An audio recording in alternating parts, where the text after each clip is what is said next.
नमस्कार दोस्तों, स्वागत है आपका विचार वेदिका चैनल पे। आज हम बात करेंगे सावित्रीबाई फुले की। बहुत सारे लोग सावित्रीबाई फुले को जानते होंगे क्योंकि ये भारत की प्रथम शिक्षिका थी जिनका जन्म 3 जनवरी मतलब आज ही के दिन 3 जनवरी 1831 को हुआ था। 10 मार्च 1897 ईस्वी को इनकी मृत्यु हुई थी। भारत की प्रथम महिला शिक्षक अध्यापक सावित्रीबाई फुले थी। इनका विवाह जो है 1841 में महात्मा ज्योतिराव फुले से हुआ था। सावित्रीबाई फुले भारत के पहले बालिका विद्यालय की नींव रखी। इन्होंने महिलाओं और अनाथ, दीन दुखी, गरीब लोगों को शिक्षित करने के प्रयासों के लिए जाना जाता है। ज्योतिबा राव, जो बाद में ज्योतिबा के नाम से जाने गए, सावित्री के संरक्षक, गुरु और समर्थक थे। सावित्रीबाई ने अपने जीवन को एक मिशन की तरह से जिया जिसका उद्देश्य था विधवा विवाह करवाना, छुआछूत मिटाना, महिलाओं की मुक्ति और महिलाओं को शिक्षित बनाना। वे एक कवयित्री थीं। उन्हें मराठी की आदि कवयित्री के रूप में भी जाना जाता है। आज जो आधुनिक भारत का ढांचा है जिसमें महिलाएं शिक्षा प्राप्त कर रही हैं, आज़ादी से अपने विचारों को रख पा रही हैं, ये कुछ न कुछ सावित्रीबाई फुले की ही देन है। आज़ाद भारत में शिक्षा प्राप्त करना आसान है, लेकिन उस समय जब सावित्रीबाई ने शिक्षा प्राप्त करने के अपने प्रयास को शुरुआत की थी, उस समय शिक्षा प्राप्त करना इतना आसान नहीं था, क्योंकि जब उन्होंने शिक्षा प्राप्त करने के लिए अपने घर के दरवाज़ों को खोला था, उस समय 9 लड़कियों के साथ उन्होंने शिक्षा के द्वार खोले थे, लेकिन उन लड़कियों के लिए आसान नहीं था। उन्होंने 5 सितंबर 1848 में पुणे में अपने पति के साथ मिलकर विभिन्न जातियों की 9 छात्राओं के साथ महिलाओं के लिए एक विद्यालय की स्थापना की। 1 वर्ष में सावित्रीबाई और महात्मा फुले 5 नए विद्यालय खोलने में सफल हुए। तात्कालिक सरकार ने उन्हें सम्मानित भी किया था। एक महिला प्रिंसिपल के लिए 1848 में बालिका विद्यालय चलाना कितना मुश्किल रहा होगा, इसकी कल्पना आज भी नहीं की जा सकती है। लड़कियों की शिक्षा पर उस समय सामाजिक पाबंदी थी। सावित्रीबाई फुले उस दौर में न सिर्फ खुद पढ़ीं, बल्कि दूसरी लड़कियों के पढ़ाने का भी बंदोबस्त उन्होंने किया था। 9 लड़कियों के साथ इनका जो सफ़र शुरू हुआ था, वो धीरे धीरे करके कई विद्यालय के रूप में विकसित होने लगा। 5 से 10, 10 से 11, इस प्रकार पूरे महाराष्ट्र और पूना में उनकी ख्याति प्राप्त होने लगी।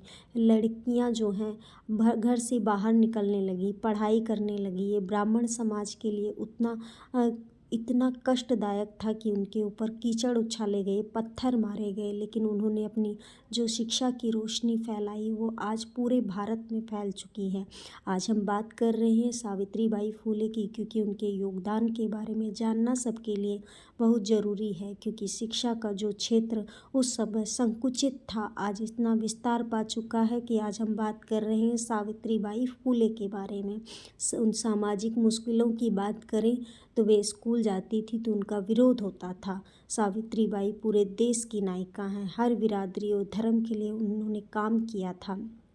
शिक्षा के क्षेत्र में सावित्रीबाई फुले ने बहुत बड़ा योगदान है, क्योंकि जब वो घर से निकलती थी तो ब्राह्मण समाज के कुछ लोग उन पे कीचड़ उछालते थे, उनके कपड़े गंदे हो जाते थे, लेकिन उनके इरादों को कोई नहीं तोड़ पाया। उनके वो इरादों में इतनी शक्ति थी कि आज उनको क्रांतिकारी के नाम से जाना जाता है। वो शिक्षा के क्षेत्र की पहली क्रांतिकारी महिला थी जिन्होंने हर परिस्थितियों का मुकाबला करके शिक्षा की जो रोशनी आज वो जलाई थी। आज हम जैसी महिलाओं के लिए घर से निकलकर शिक्षा प्राप्त करना और आज शिक्षिका बन पाना गौरव की बात है। आज हर महिला उनके ऊपर गर्व करेगी, क्योंकि शिक्षा की जो रोशनी उन्होंने फैलाई थी, आज हर घर में वो रोशनी दिखाई देती है। हर घर में कोई शिक्षिका है, कोई डॉक्टर है, कोई सेना के पद पे है, कोई अब यूपीएसआई में है, कोई हर क्षेत्र में महिलाएं आज दिखाई दे रही हैं। और ये केवल एक की पहल नहीं है, ऐसा बहुत सारी सावित्रीबाइयों की देन है जो आज़ादी के क्षेत्र में क्रांतिकारी भूमिका के रूप में जानी जाती हैं।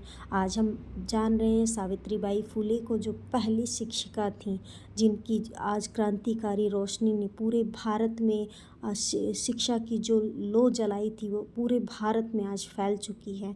हर क्षेत्र में आज महिलाएं आगे हैं और उन्होंने हर क्षेत्र में अपनी ख्याति को फैलाया है। शिक्षा की जो रोशनी उन्होंने जलाई थी ये हमको आगे भी ले जाएगी। समाज सुधार की बात करें तो उन्होंने छुआछूत जैसी कुरीतियों के खिलाफ लड़ाई लड़ी और विधवा विवाह का पुरजोर समर्थन किया। उन्होंने बाल हत्या प्रतिबंधक गृह की भी स्थापना की ताकि गर्भवती बलात्कार पीड़ितों और उनके बच्चों को आश्रय मिल सके। सत्य शोधक समाज, उन्होंने अपने पति द्वारा स्थापित सत्य शोधक समाज के कार्यों को आगे बढ़ाया जिसका उद्देश्य दलितों और पिछड़ों का सम्मान अधिकार दिलाना था।